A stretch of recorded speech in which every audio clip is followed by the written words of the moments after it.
Well, hello and welcome to Drive Webinar Demand with Email Marketing. My name is Roger Corville, and uh, I don't even have to tell you how important today's topic is because honestly, if regardless of the use case that you use, webinars, virtual events, we'll talk about different kinds of use cases today, or regardless of what type of software you use, if you don't have people showing up, your message doesn't get heard. And that's, in fact, what we're here to talk about today. So, with me today is a fellow industry old timer, and I mean industry old timer. And a little personal disclosure, Bob and I go way back, way back with extra A's in it. Back when you had to explain that the word webinar stood for web seminar, Bob Right. was, more than 2 decades ago building webinar series for a little company as the head of marketing. And as you will hear today, he has gotten serious results along the way. And at least one other project that is worth mentioning only because it kind of goes back. I don't even know how far back you and I actually go, but in 2010, we did a research project together for a webinar software vendor called, crazy enough, How to Promote and Deliver Engaging Webinars. Bob, that was like 2010. How crazy is that? Yeah. Yeah. Well, the world has changed a lot since then, but I think a lot of the things about the world of webinars have not changed. Yes, So seriously. that's part of what we try and follow is separate sort of the wheat from the chaff and then share it with the community. Well, and there is plenty of chaff, and I'm sure we will talk about that today, including if you're paying attention right now, talking about some of the mistakes, right? Not just how do we have success, but what are some of those big pitfalls? Now, Bob, you've basically made a career out of being an independent webinar producer. Yes. Just out of curiosity, why? What about it was of interest to you and has kept you in the biz for so long? Well, I think two things. Personally, I like the medium. So if you hear of actors, directors, producers, folks that make a career in the movie business, I think they grew up liking the movies. So for whatever reason, I just like the medium. I like that ability to, in a long format, from an attendee standpoint, go on and learn about things. And if from a buyer perspective, if you're interested in getting information about products and services, webinars are a great way of doing that. And then from a marketing perspective, which is how I got started, back in the '90s, going to seminars with Jay Abraham and that kind of thing.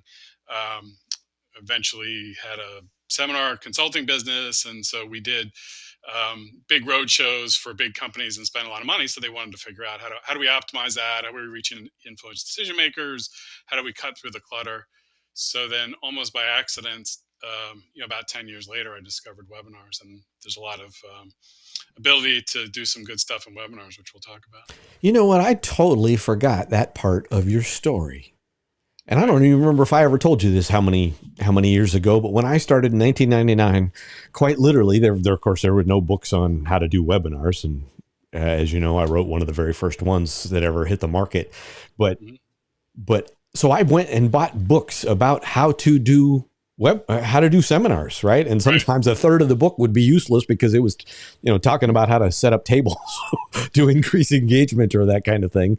And yeah, I literally bought every book I could find on on how to produce seminars. I totally forgot that part of your story. But what a great background for getting into this. Give an example of a webinar that worked well, maybe early in your career as you were making Yeah. that transition. Yeah. Well, the kind of analogous to recent times, I was working for a small software company and thought, okay, well, we don't have a big budget, but we can go around and do some seminars, right? Go with the playbook that you know. But then 9/11 happened and basically the world stopped, and our company had 90 days of cash. So scrambling around, I'm like, well, I've seen some of these webinars work. Maybe those can work. So we did one. I won't use the name of the technology. They're still around a little bit, but the sales guy assured us that the technology would scale. And actually, we got a lot of people trying to attend. So we got 154 people on or so, and about halfway through, the Which whole was thing huge at crashed. that time. I mean, let Yeah, me just tell you, that was huge. right, right. And we were paying for phone line minutes and all sorts of things. But yeah, it crashed, and I thought, oh, all right, well, you know, I'm probably fired. I shouldn't leave my office, and all the prospects are they're never going to come back. But actually, what happened was they started emailing saying, "Hey, that webinar was really great. Are you going to do that again?" Or something happened to the technology. So that gave me the sense to go on, and then we did with that company. Um, we scaled and did like weekly webinars, and then I figured out, hey, we can do pretty well with it. And also, if you do something every week, over a period of years or decades, in my case, then you get pretty good at it. So we got pretty good at webinars, and then yeah, the vendors we were using at the time, we were trying to negotiate a discount because it was costly to get Right. hundreds of people on a webinar. So that I was had actually one the client biggest. that spent $60,000 on one webinar with us. Right. So Because now back you can do then, most of that for free. Yeah. conference calling was literally per minute. I mean, it was crazy, right? I mean, the idea, most people don't have any idea because they're spending $50 a month for Zoom or something, right? Right. It And was then worried like, about the it fees. was a Yeah. big deal.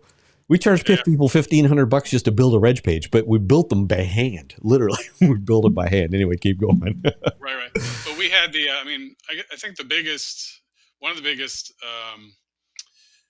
the sense I got that we were onto something was we were trying to negotiate our fees down. And this was a vendor who was working with Fortune 500 companies. And he said, well, you guys have by our customer book, you have the fourth biggest webinar series in the world right now. And this is a company of like, we started 15 people. I mean, we used it to fuel sales and grow and that kind of thing. But it was, I think the biggest thing was I had a head start with the seminar model. So we just applied a lot of those things. And we'll talk about, invitations and all those kinds of things. But we tried to do everything right in the process. Sometimes we did. And then we could attract a crowd at a lot of events. So just so that we're on the same page, if you're listening right now, we're going to be spending our time talking about primarily around the topic of driving demand. But just so that we are grounded, when we say webinars, and I'm going to put this in air quotes, right? We're talking about all types of virtual events, live streaming, webinars, virtual classes, whatever nomenclature you happen to use. Fair to say, Bob, that that we're talking about all of that when we use the word webinars today? Yeah. And Okay. then and it's all, if you're in marketing, it's all stages of the marketing funnel. If you're in training, you can use it for different purposes. Certainly, um, one of the popular ways that folks are using webinars now is to ascend, say, an initial customer up to being like a long-time client or the top level client. So there's a lot of uses for it, but certainly if you have a marketing campaign you're running, there's probably a specific webinar that you can narrowcast to that. So I still use that word narrowcast. We used it a while ago, but it's a little bit counterintuitive. But generally, the more specific you are about your objectives for the webinar and the audience that you want to reach, actually, the more people will attend. So let's focus for a little bit just on email, first of all, because Mhm. primarily everybody uses email, but also because kind of going back to the research that we did a dozen years ago, we asked people what the effectiveness of various types of demand generation media were they had confidence in, and of course email was at the top of the list, but not even by a little bit, like by a long ways, right? So Right. just out of curiosity, and it's probably even counterintuitive in today's world, email is still the money relative to social media or something like that. Would that be a fair statement given, Right. Right. So you can get a big competitive advantage and more bang for your activities and marketing buck if you recognize that email should be sort of the dog, and then the tail should be the rest of your marketing. I mean, certainly one of the things I would encourage folks to do is a lot of the technologies, or that you can use, the webinar technologies themselves, have source tracking on your invitations and different media sources. But certainly, if you're using something like a HubSpot or a marketing automation, you can integrate with your webinar technology. So all of that will show you, with a given level of effort or budget, where are the sources of webinar registrants coming from. So the hard way to do it would be to start from scratch and try and prove all that. But I would say go with a thesis that we want to use opt-in emails, ideally, our own in-house list that we're building, and then also tap into other sources. And I think we're going to talk about a few more ways to do that here pretty Yeah. easily. Well, let's start at the start. Yeah. You're on the horn with a potential client. Where do you even begin to the discussion with regard to going, all right, you're thinking, how am I going to help these people get results? Right? Right. Somebody listening to this, that's exactly why they're listening to this. But where do you start? Yeah, sort of at a simple. I like to keep things simple. So we have that conversation to say, emails should be some part of the marketing strategy, just to make sure that it is, first of all. And then make sure that the email invitation is appealing to the target audience. And I would say that's a simple answer to it. And then make sure the emails actually go out. So, but I have sort of simple rules that I follow, sort of like the three threes, and we can get into that in a little bit. But basically, if you have an event that your specific target audience will find appealing, right? And it's going to be different for every audience. Then that's a good start. And the only really way that, especially if you're doing a new webinar or it's the first time you're doing a webinar on that topic, the only way you really know that how appealing it's going to be is to go out and test it out. And that's a great thing that you can do with webinars is like today, a lot of companies with the bigger budgets, they're shifting a lot of their budget to in-person conferences. So just imagine if you have one conference where your entire market is there and you have one presentation slot, right? Well, how do you know it's going to work? You may have one opportunity. Well, an easy way would be just to test 3 or 4 different topics as webinars ahead of time. Right. But I think that's one of the big benefits of webinars is you can do testing fairly cheaply.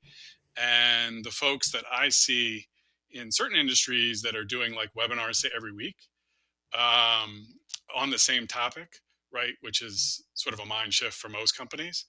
Uh, their idea is, okay, well, how do we tweak the promotion? How do we tweak the follow up? How do we tweak the content each week to make it better? So at the end of a month, at the end of a year, we have a really great evergreen process, ads that work. Because eventually, some of the modules, I like to keep this modular, but eventually, let's just say you have an email list that's been working today, that works this week. Well, I can guarantee you, maybe not next week, maybe not next month, maybe not next year, but at some point in the future, that email list is not going to work for you. So if you have all the other elements in place, then eventually you'll want to be testing other email lists or building your own email list to backfill the responsiveness of them. Yeah.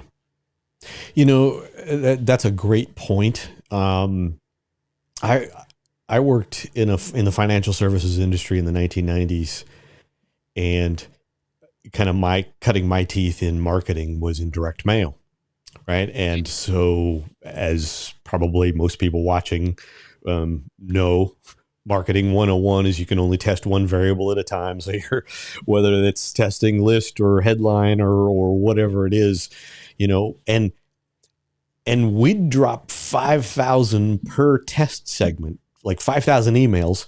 I mean, 5,000 pieces of direct mail per test segment, right? So if you wanted to test three or four things, that's 15 or 20,000 pieces of mail just to test, let alone then, whatever it costs you to go then drop another 150,000 or whatever. And so to your point, not only is it a heck of a lot less expensive for you to figure out what works in terms of that testing, but you can do it a whole lot faster and Yeah, I mean, it's be a almost, whole lot more agile. yeah, I know. I mean, just a lot of my clients use HubSpot, so I'll just use that as an example, but pick your technology. In Right. HubSpot, they have a nice little feature when you're sending an email. It's like right in front of your eyes, A B test, right? So if you have, this is just, I'm a marketer, so I do use marketing math. Yep. But the old rule used to be, well, we should be testing 20% of the time and rolling out with the money we're spending, to your point, 80% of the time. But if you have a list of 1,000, you're testing a new webinar, well, test A/B test, a subject line that maybe is the title of that webinar Right. to 200 people, 100, let the market tell you which one works, right? And in my mind, ultimately, it's actually whatever action you're looking for people to take. So at the end of the day, a lot of times that's a qualified lead or a purchase. But in the meantime, you can use as how many registrants do we get from pool A? How many registrants do we get from pool B? And then you can use that. And that's important. So one of the things that I learned these lessons, just through time. But in the old days, I had a seminar client and I was talking to him about features and benefits, right? Which we can talk about. But the feature is, okay, we're a technology company and we're launching a new technology. And in our seminar, in our webinar, we're going to discuss aspect of the technology A, B, and C, right? So if you're the creator of the technology, obviously you know the benefit or importance of that. But the people that are attending, especially if it's a new technology, they don't know the benefit of that. So just by translating, features to benefits, one time in the 1990s on a test, we got 15% more people to attend a seminar. So my rule is still, well, if you have the benefits in your email of attending, right, not of the product or the ultimate step that you're looking for, but the actual benefits of attending, then you're likely to get 15% more folks to attend. And then likewise, when we had my first weekly webinar series, I had a marketing manager who was a good writer as well. So we would have little contests every week, with like who would buy each other lunch. So we would test his subject line on the email and then we test mine against each other. We ended up, sort of, he would win half the time, I would win half the time. But we found over time that we could get 38% more attendees to our webinars just by systematically testing and letting the market decide, which subject line in the email was going to work. So that's always, once I talk to my clients, and I don't think any webinar ever scores 100 out of 100. Right. So when they come back with their initial email invitation and topic, I say, well, you know the market better than I do, but what's the benefit of this bullet here? What's the benefit of that? What's the benefit of that? So we go through that exercise and I say, well, what's the main reason that somebody would want to attend your webinar? And then we put that in the subject line. So the subject line or an email, one way to instantly get more webinar leads from all your email invitations is A, send more email, and then B, also have a subject line, make sure that one's putting your best foot forward and getting the most opens and ideally most registrants. So I imagine that you've got your own kind of framework or methodology or way that you tackle that. But before we get there, let me just, since we're kind of at that, maybe at the beginning, the planning phase, I'll just weigh in with this. I did a series for a client once that really needed to make noise with a product launch when they really didn't have anything to talk about. There wasn't any, they were just playing catch up in the marketplace. And they're like, oh, go, let's make a lot of noise. I'm like, make a lot of noise being an also ran. Interestingly, here's what I share this because it worked, but we took basically what they could have said in one webinar and we parsed it into 8. And every one of those was its own, just focus on one feature. And we made every one of them like a 15-minute kind of like, here's the feature and how it works, right, and the, feature advantage benefit. And then stay on and it'll be 45 minutes of Q&A, ask anything with the sales engineer. Right. But then what we ended up with was 8 different assets and could watch the response rate for the utilization of those assets, where they wouldn't have necessarily known which of those features that they had just launched were the most popular, in part because we turned one webinar into eight webinars and just kind of changed up the approach, which was a way of doing, in a sense, some popularity testing around product features. That was long enough ago. That was before they had in-app analytics and stuff like that you can have now. Right. But when it comes to planning and being creative, suffice it to say that one of the things that I think Bob would agree with here is that being creative is very tied to what Bob said before, which is something is unique for you. It's you, your product or service, your audience. There's a lot of creativity that can happen around figuring out what works for you. So Bob, just out of curiosity, what is a good framework for for emails that work, or do you have a way that you approach that consistently gets you results? Yeah. So it's probably a little different than most people's. I have the three threes framework. So I'll start with the first one. And that's, it's not necessarily novel in the marketplace, but if you think of sort of the hook, the story, and the offer, and then apply that to webinars. So the hook is, what's the big reason that someone's going to basically attend your webinar, but also look at the rest of your, say, email, the rest of your ad for your ad. So that's what's the subject line of your email. And I kind of make it easy. So with clients, a lot of times, obviously, they know more about their target market, their their products, their services, and so forth. So they can come up with kind of a list of here's what we're going to discuss, or here's what folks might be interested in, and then we kind of actually translate each of those into a benefit, right?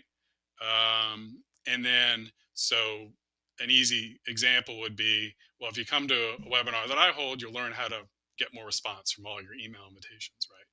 So, writing an email invitation is the feature, and then more response from, more webinar attendance would be the benefit there. But we actually list out, here are all the benefits, and then we list them in order to say which one do we think will appeal to the target market the most, and then that's potentially the title of our webinar, but definitely the subject line of our email. That's what we're going to lead with. So that's kind of the hook, right? Yeah. And then from that, then we say, all right, so we need to put a little meat on the bone. So what's the story that will build up to asking them to register for the webinar? That's typically going to be our offer, right? So what's the story? So in your kind of language that you use, you could have sort of problem, or we could, another way of saying it is, we have their attention, we get them to open with the subject line, and then how do we build their interest and desire in attending the event? So that's more or less taking sort of the features and the benefits and combining them in some way.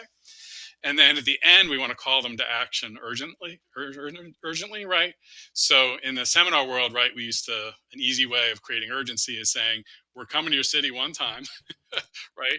And then our room can fill, we can fit 25 people in the room. We're not coming back till next year. And then once we fill it up to 25, you're going to have to go on the wait list. So if we can create that kind of urgency, and that's why, I love the on-demand webinars. To your example, when we put a webinar series up on YouTube, if a company has a YouTube channel, you can see which webinars, which on-demand videos are people choosing to use or choosing to watch, on YouTube. So it's much easier to test and get feedback there. But so we typically then want to make the offer as appealing as possible. And there's a whole bunch of ways to do that with webinars. But just one example is many companies are offering continuing education credit for a webinar in the business to business space. So I'm not saying everybody should use a continuing education webinar all the time in every part of the marketing funnel. But that is one way of increasing sort of the perceived value or the urgency around CE credits. And then if around the webinars, and then if, for example, if people need to have a certain number of credit hours by the end of a calendar year, sometimes you might schedule more of your CE type of webinars at the end of the year when people are really interested in getting those credits, when it's more top of mind. Ooh, that is a killer point. Wow. Yeah. Well, and you do this all the time in a way that I don't. My CMO days are behind me, and I'm in a little different spot now. Let me ask you this in terms of kind of thinking through metrics. I know that this used to be true. Curious if you still think of this as true, but fair to say that whole process from attention to desire to interest to action is, first, we've got to focus on the subject line, and the goal of that subject line is to get the open. Yes. And then open is to get the click, and then the click, meaning, do you still focus on that at that kind of granular level, or have you found another way to think about writing compelling email, or tackling that process of getting somebody from point A to point B. Right, right. So in my mind, the goal is to create a registrant out of those emails invitations. Um, so to use sort of that example, or to follow up on something. So a lot of times with an A/B test, you could have A could outpull B by a lot in terms of opens, but actually lead to a lower number of registrants. So if you're using the registrant as your gate there, as your the goal of this campaign is to drive, with this invitation, is to drive a webinar registrant. Then that's what I would use as sort of the ultimate judge. And then yes, we can set up these interim gates, if you will, or checkpoints to say where are we losing people. Do you ever take that on to attendance?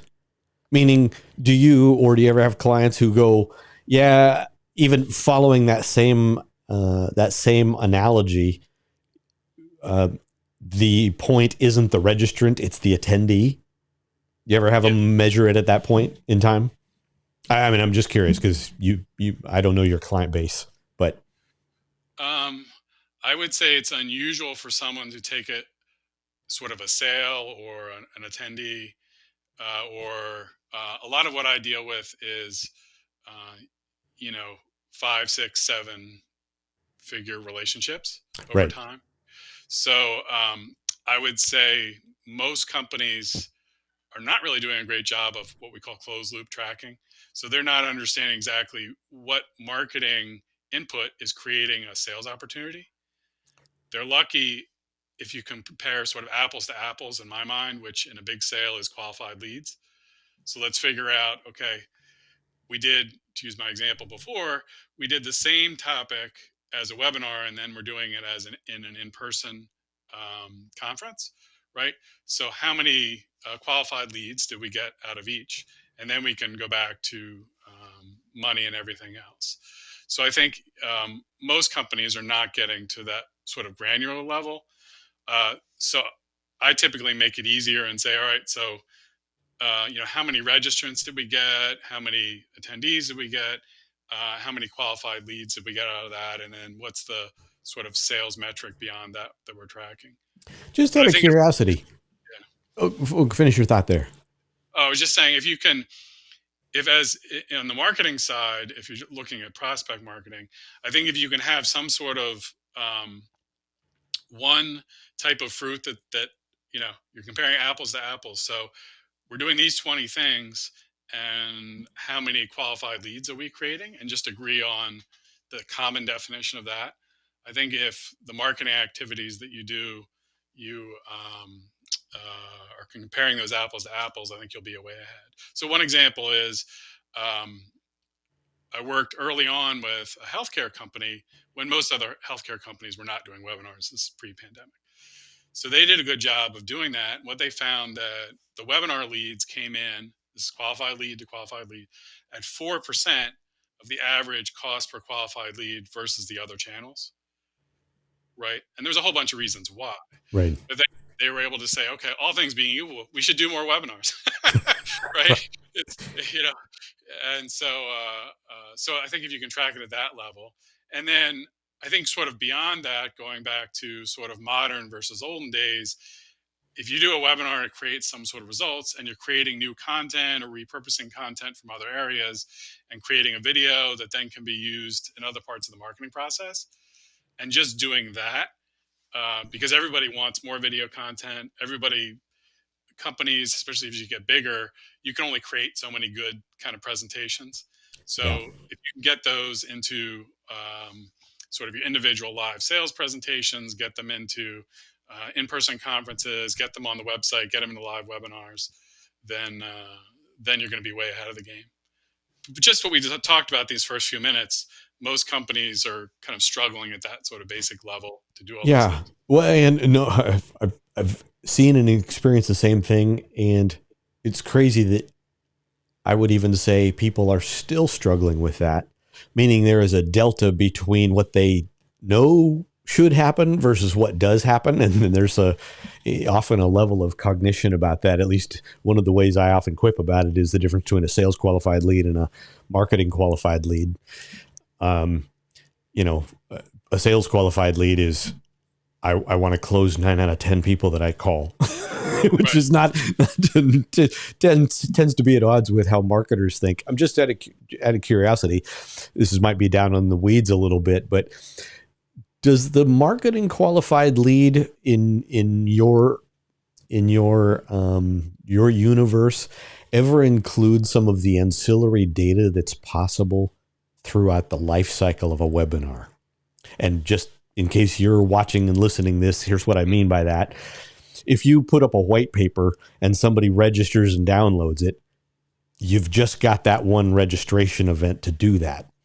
You Right. can do that with a webinar, but you can also collect polling data, utilize the qualitative information you capture in Q&A or chat, post-event survey, because it's got a life cycle in a way that, say, just downloading a webinar doesn't.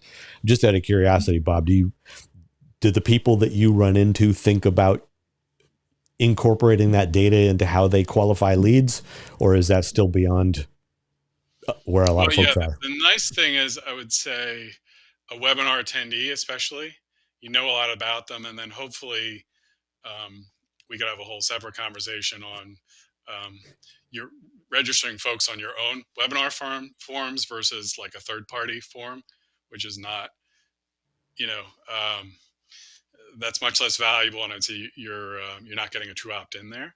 But if you're doing your own webinars, and so, let's say you just use an example using HubSpot or whatever, and then your company name HubSpot.com, somebody's registering for a webinar on that, and they actually attend, and then if they fit certain criteria, and then perhaps maybe ask for more information, raise their hand at the end, then those folks can be marketing qualified leads. There's a company, I'm in the Boston area. There's a company that actually bought one of the webinar technologies, but they've been doing webinars for 20 years, as long as I can remember. This media company, they used to do 800 webinars a year. They're probably doing more now. But anyway, so they came out with a statistic that I thought was, you know, all you need to know about webinars, which is their webinar attendees were staying on for 28 minutes. They were getting 28 minutes of online engagement for their live webinars for someone that attended, right? So to compare to your white paper example, do we know how much long someone is reading it? A lot of times, Right. on a white paper download, even on your own website, right? You're not getting much data. Sometimes some of the clients that I work with, they're struggling just to get a business email address or Right. a real name, right? So the beauty of the webinars, and also it ties into emails, is once you get a webinar registrant, they are planning on attending, at least when they register, right? Right.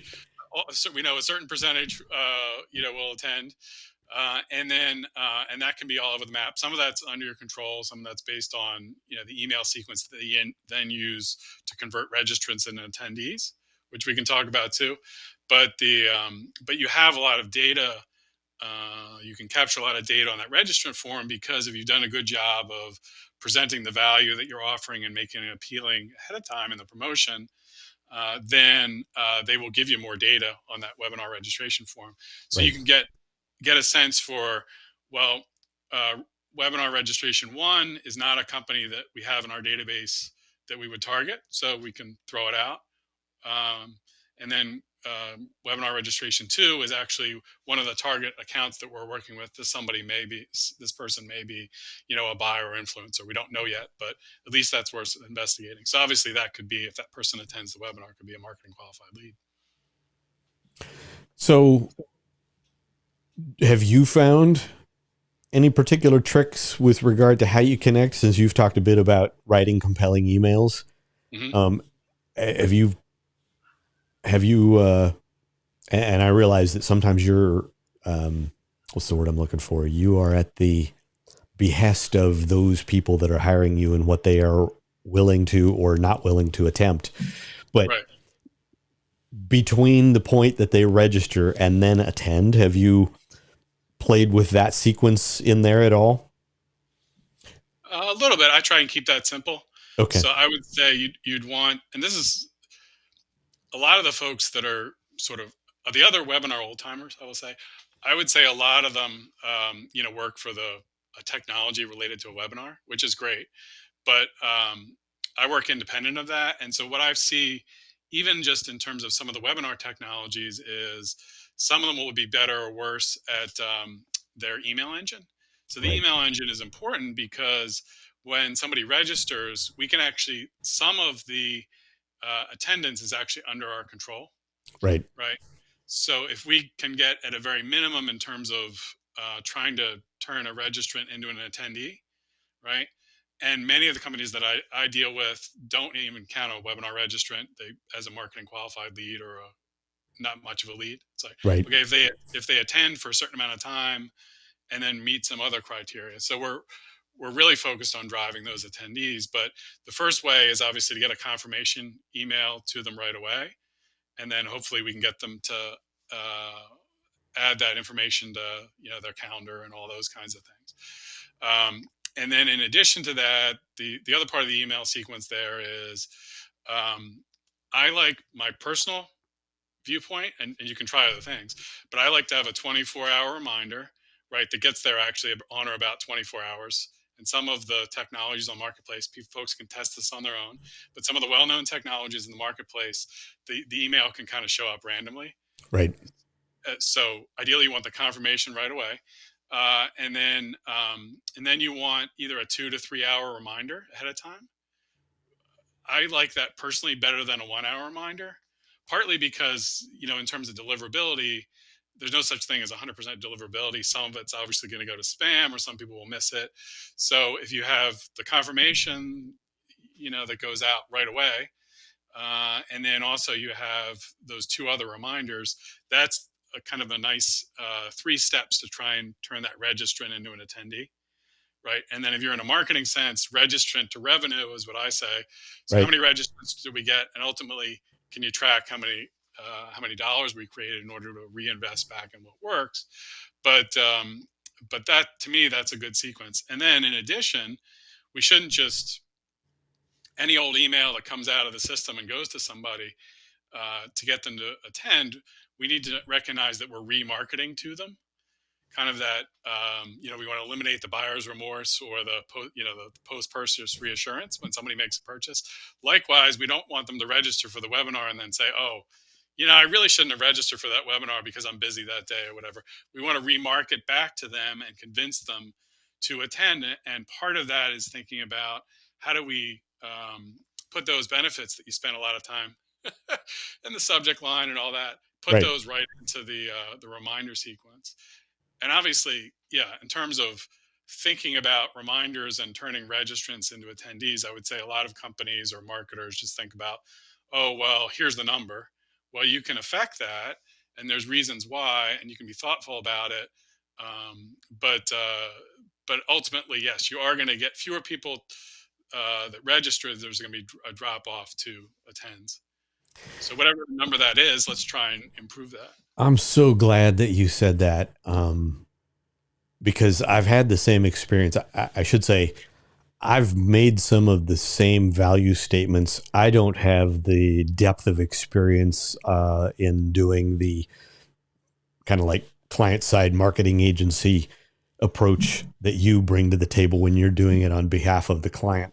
But I'm just going to repeat just to summarize and kind of reflect back. Some webinar technologies allow you to customize those reminder emails, and some don't. And this is just my own gut check, but one of the problems, particularly with those that don't, is that the system generated reminder email just says, don't forget, tomorrow you're registered for webinar XYZ. And what is missing is the reminder, unless that title carries the entirety of the freight. What is missing is any other reminder of what the benefit was of why you signed up for this thing 3 weeks ago. And right, 3 weeks ago, my calendar was open. Now my calendar's not so open. And I think I want to remind them of, hey, here were the 5 things you were going to learn in this webinar, or whatever that benefit is. I've even tried customizing the email of like a reminder email going, don't let the unicorns die. And I literally used that one time, and said, the reminder email said, you opened it up and it said, every time someone registers for but doesn't attend a webinar, a unicorn somewhere in the universe perishes. And, and we had some fun with it. I didn't keep doing that, um, but, had I been in a place where I was doing the kind of volume and the kind of sophistication that you were doing, the principle behind that was, how do we keep testing the things that look different than the typical reminder that the system is going to generate, and everybody's seeing 1,000 of those, right? And to me, sometimes it's at least worth thinking about how you cut through the noise at that part of the process. So right. I mean, we've even seen clients switch from maybe they were using a marketing automation registration form and integrating with another webinar technology on the back end, right? So in essence, those systems were talking to each other, which is great. I mean, actually, I prefer that. I prefer not to have a standalone webinar system, but we can work with all models, because you get that real-time data right back into a system that presumably, the common denominator on a lot of sales teams is Salesforce, right? So you want marketing that talks to Salesforce. yeah. So if we can have that data in the marketing automation system that's talking to the webinar engine, if you will, that's great. But we've even had clients switch from one webinar technology to another just for other corporate reasons, not even talking to the webinar folks. But anyway, so but we've seen a drop of 10% in attendance at the webinars, same audience, same time of day, every week and all that. Some of them the same topics, seeing 10% less attendance, which is actually a big number, because if you go from 50 to 40, right, that's it would be advanced math in terms of what you have to do to make up. And let me just reflect this back to you to make sure I'm hearing you correctly, so that our audience hears correctly. The variable that changed was which webinar technology was being used. Yes, but it was more the email registration system. Got it. So the emails that webinar technology was using, and they're all different, right? Right. So, but you may have, I've done this long enough so that everybody says, well, our company's different, right? Or our market is different. Well, nobody wants to attend webinars in our market, yet you see studies that other people have done that show that if you have a high-end B2B or even some high-end B2C sales, a sophisticated sale, a big sale, 50% of buyers are going to attend, a webinar. Right. So and would it be fair to say that that's because of the higher ticket price, more complex sales process, longer sales cycle, that webinars become that much more important as one of the aspects for how you reach and qualify people? Am I understanding that correctly? Well, I would say anytime there's a high cost of making a mistake with a purchase, then more information is better, right? So, what I learned from Jay Abraham in the 1990s, he's not as big a guru now because he's not big on social media. But for you young kids out there, he was a big deal. So right. And did a lot of direct mail and taught me, how to do webinar invitations and multi-step marketing. But he was actually doing, if you look at inbound marketing, that is very popular now with like the white papers or free reports to try and get somebody engaged in a process. He was big in terms of that step to get people on the list and start to educate them and have people raise their hand and say, I might be a buyer. But I would think, webinars are one way, but people will seek a lot of information if it's a high ticket item, they don't want to make a mistake, right? So people do a lot of research online before they purchase a car. Right. So it's very, very similar. So especially in business to business, or if folks are selling education, online training, or if folks are doing courses on things, there's a lot of industries where webinars have become popular. So I just take all the ideas that are working in these other industries and then try and bring them to my clients and say, well, this is working everywhere else. Trust me, try it. And then test A versus B and see what works. Yeah. Talk about building that in-house list. I mean, I think we probably at one level instinctively know that an in-house list who's heard of you is going to perform better than just some kind of a cold list. But assuming that that is important in terms of driving webinar attendance, how do you go about building an in-house list with webinars? Well, certainly there's a lot of ways. I would use the same strategy that apply the same thinking that you have to the rest of your list to webinars. So, for example, is financial services is one of the markets that I've done a lot of work in over the past 15 years. Especially when we got started, a lot of the content marketing was not as popular. So people were doing a lot of in-person seminars. They were almost like 10 years. Think of them as 10 years behind some of the Right. other areas like technology. So I said, well, you're doing this seminar and it's working great. Why don't we try a webinar? They say, well, okay. So then we just try essentially the same seminar as a webinar and it would work. So we would use that as more of an education mid-funnel webinar for my clients. Initially, we start out with top, bottom, and middle of the funnel, 3 stages, right? By the end of the webinar, people are going to figure out I can only count to 3, so I can remember it if it's top, middle, and bottom, right? So middle of the funnel webinar, right? So that's good for both getting folks on your list as well as if you have folks that are on your in-house list, inviting them to kind of your core webinar, kind of your TED talk about a product or service, right? And every company should have one. So that's kind of a first step. So you can create that kind of webinar that then you both promote via other emails or other ways online, and then most of that is geared towards generating sort of a lead on that step. So you're assuming that folks will need more engagement in order to buy, right? So that's one of the reasons why a lot of webinars don't get a lot of sort of attendance in the marketplace is because you're basically just advertising the fact that you're selling, and then you're going ahead and trying to sell people cold that have never heard of you, right? We need to warm people up a little bit. So do those, middle funnel and top of funnel webinars where there's some level of education involved.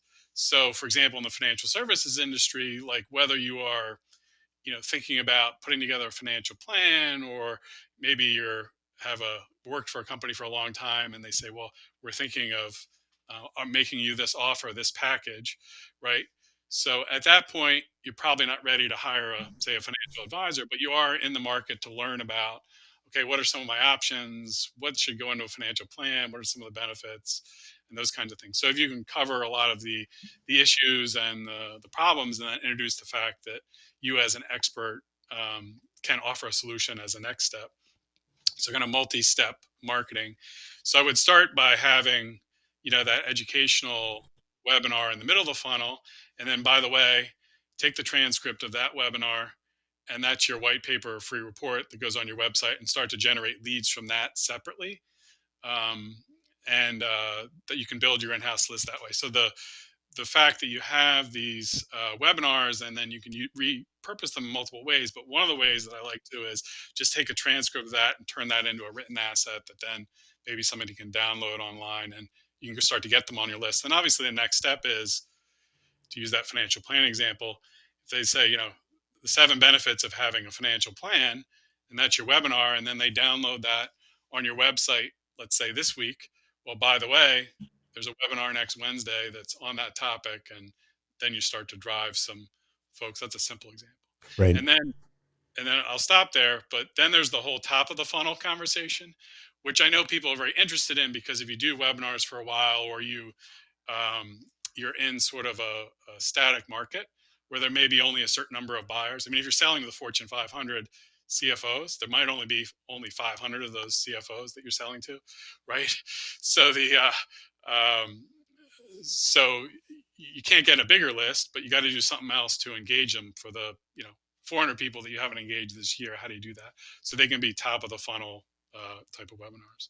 Right. So does that make sense? At least as a middle of the funnel that you want to think about this? Well, I was about to say this, and we'll let you close talking about that top of funnel thought, because I'm sure someone listening to this has that question.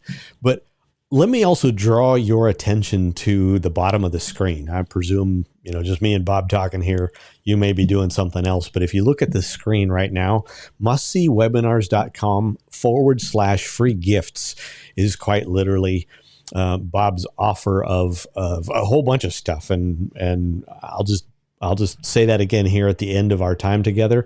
But Bob, as we kind of close up, top it off talking about the top of funnel. If there is something, a key question or two that someone should have top of mind when they call and they're worried about that top of funnel kind of thing, what should Mhm. someone be thinking about when they call someone like you to even begin the conversation about a top of funnel kind of webinar? Mhm. Well, to kind of tie back to what you talked about, I'll give an example. So, one of the companies that I work with, it was getting to be the end of the year, fourth quarter, and we had no budget left. But we had done some That webinars and never said, happens. right, all right. So, how can we reseed the list, top of funnel leads, with no budget, right? And do a webinar to do it. So I asked and being, a smart sort of manager, member of the team, I asked the team, I said, I don't have an idea. And somebody said, oh, okay, I know the market really well. So basically what he did is said, what would be sort of as we look out over the next year, what's the thing that's going to be of most interest to the target market, right? And hold a webinar on it. So if you think of, for example, if you could be the only company in the marketplace that every time Apple launched, if you were in the iPhone marketplace, if you were the company that had the webinar on the iPhone to reveal what was going to be in there and show it, that might be appealing to the marketplace. And actually, other people might promote that webinar for you and read a co-sponsor it. So that's kind of one idea, is to think about, okay, what are some of the issues or the problems, what's appealing in the marketplace, and hold a webinar that, let's say your webinar, I think you use an example as earlier, before we started recording here, but if for the first hour we can talk, nope, don't talk about any products or services, but when we get 61 minutes in, stay on and you'll hear about whoever the sponsor is, your company's solution. And we did that in the marketplace, and we got three other sponsors to promote the webinar that we were thinking of, and then we kind of organized it all. We didn't spend a dime on marketing, and we got over 2,000 people to register. About half attended, and the product that we talked about at the end at 61 minutes. I mean, we organized it, so by the way, we talked primarily. The commercial was going to be for our product at the end, but there was no selling. The first hour. Right. We got half the people that were on to stay on, which was great. And then that product, the sales went up 70% the next year, and a lot of those leads came from the new names and the interest we generated from that specific webinar. So I think you want to shift the paradigm to say not what we want to talk about, but what does the market want to hear, and how can we do something that's so unique and interesting in the marketplace that people will literally change their vacation schedules to attend. So, for example, there's somebody now in our industry who literally, he has followers. He's done a great job. He's an up and comer. Russell Brunson has a product that most people haven't heard of, but it's called ClickFunnels, and he's doing ClickFunnels 2.0. So he's been doing this for a while. So he has basically created 100,000 plus customers with what he calls the perfect webinar, and he'll tell all his folks that basically you can build marketing funnels with his software for $300 a month. So if people stay on as customers, he has a high lifetime value of customer. He can spend a lot of money in the marketplace. Right. But his big thing is, I have a perfect webinar script. Well, it's a good webinar script. It's a good webinar outline, but it's one. But obviously, if somebody does that versus doing nothing, they're going to do better. But so he has this weekly webinar that he runs, and then what he said is, all right, so I'm a webinar expert, but how do I go out there and get new folks on the list? Well, I participate in these industry, virtual seminars. I mean, they can call it Facebook Live or whatever, but that's really a webinar. Right.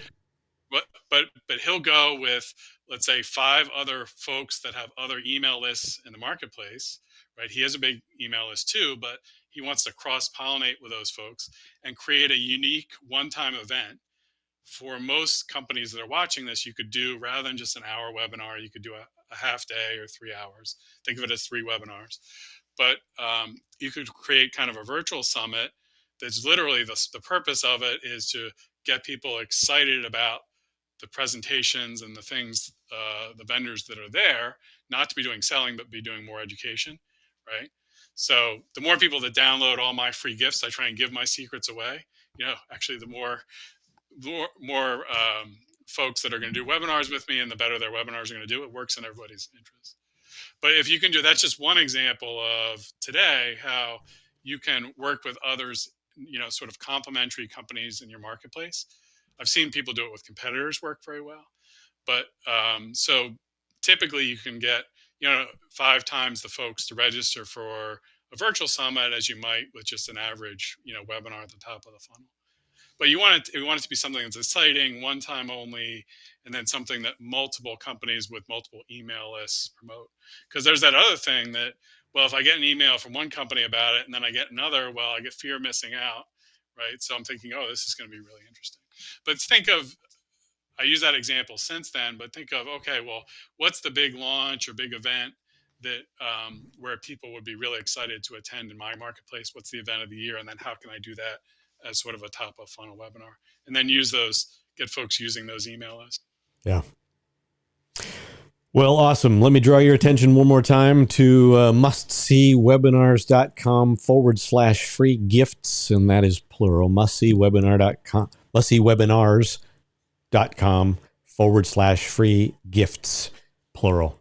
So, Bob, any final words as we send folks off? No, we share more details in terms of how to get 300% more attendees to your next webinar, kind of going in more detail into what I shared today on the free gifts.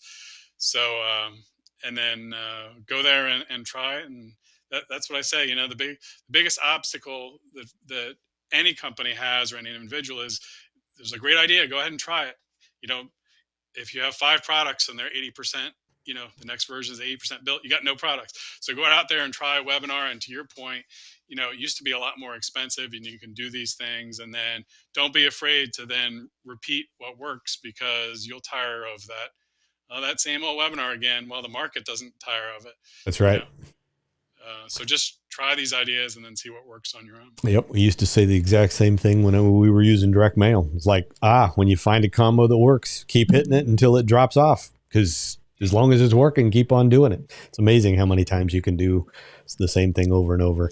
Well, I'm certainly appreciative of the fact that you've been hanging out with us for an hour, and certainly appreciate that my old friend Bob Hanson has spent a little time here on the Virtual Venues Thought Leader Conversations series.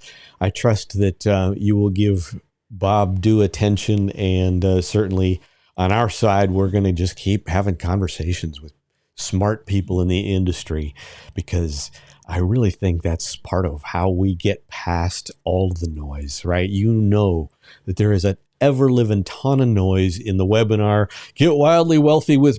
No. Talk to people who know how this stuff works, and Bob is certainly one of them. And Bob, thank you again for your time today. And with that, we will let each and every one of you sneak on to the rest of your day. We will see you for the next version of V2's Thought Leader Conversations seminar series.